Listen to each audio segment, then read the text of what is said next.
All right, let's dive into a story from 60 years ago that you'll see feels like it could have been ripped from today's headlines.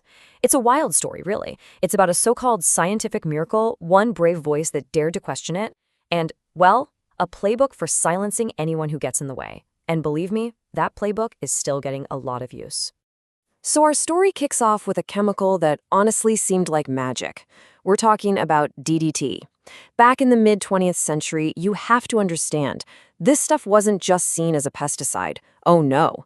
It was hailed as a world-changing, life-saving, honest-to-goodness miracle of modern science. And that's really the heart of the issue, isn't it? I mean, when something is saving millions of lives, protecting our food, and its creator is winning a Nobel Prize, who in their right mind is going to stand up and say, hold on a second? Well, someone did. And that, right there, is where things get really interesting. Okay, so to really get the fight that's coming, we first have to appreciate just how big of a deal DDT was. Let's walk through the case that was built for it because, wow, it was a strong one. I mean, look at this. The arguments for it were just overwhelming. DDT was a hero in public health, literally stopping killer diseases like malaria and typhus in their tracks. For farmers, it was a savior, protecting their crops and keeping our food supply stable.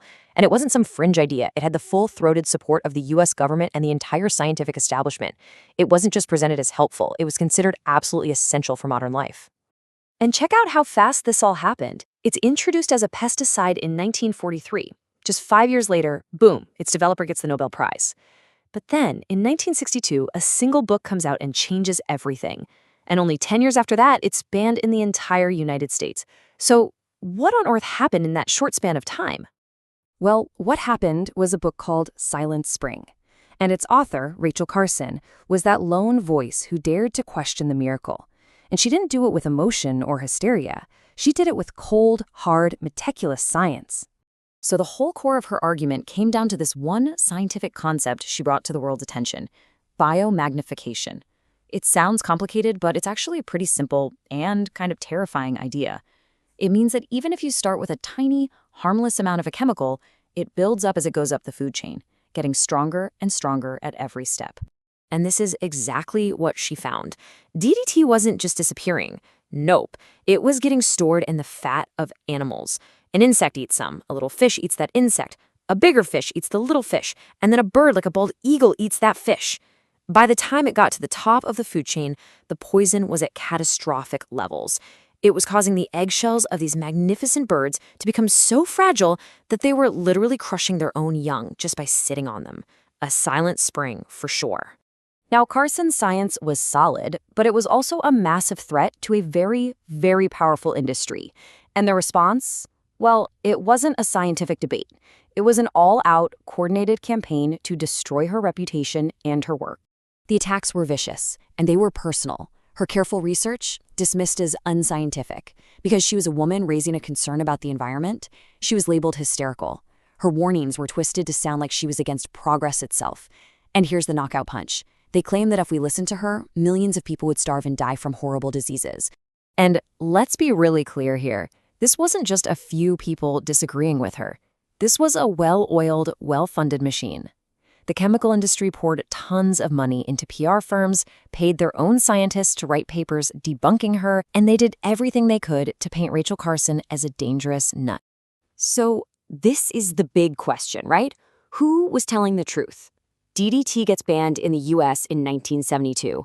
All these doomsday predictions were made. So what actually happened? The results were, well, they were breathtaking. Species like the bald eagle and the peregrine falcon, who were right on the cliff's edge of extinction, they started to come back. I mean, a truly miraculous recovery. The very birds whose silence warned Carson that something was wrong, they started to sing again. And what about all those terrifying predictions of famine and global collapse? Yeah, none of that happened. The world kept spinning. People didn't starve, civilization didn't crumble into dust. In fact, farming got even better. It continued to innovate. The ecosystem slowly started to heal itself. Studies even found that human breast milk became measurably cleaner, with less of that poison in it.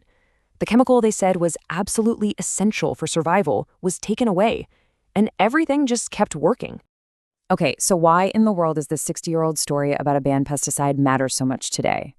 Because the pattern, the playbook that was used to attack Rachel Carson, it's being used again right now as we speak.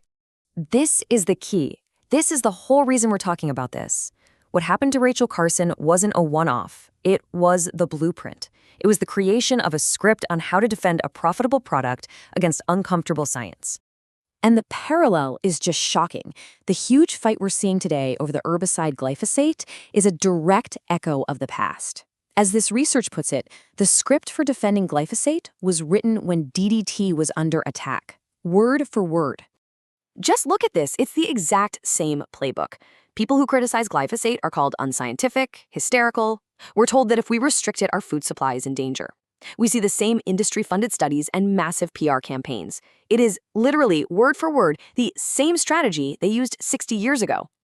And here's the thing. If the playbook is the same, if the pattern is identical, then the ending feels pretty unavoidable, doesn't it? We've seen this movie before. We already know how it ends. And that leaves us with a really provocative thought to end on. It feels like we are right back in 1962, just with a different chemical name. We have the history. We've seen the playbook in action. We know what happened last time. So the only real question left is, how long is it going to take us to act this time?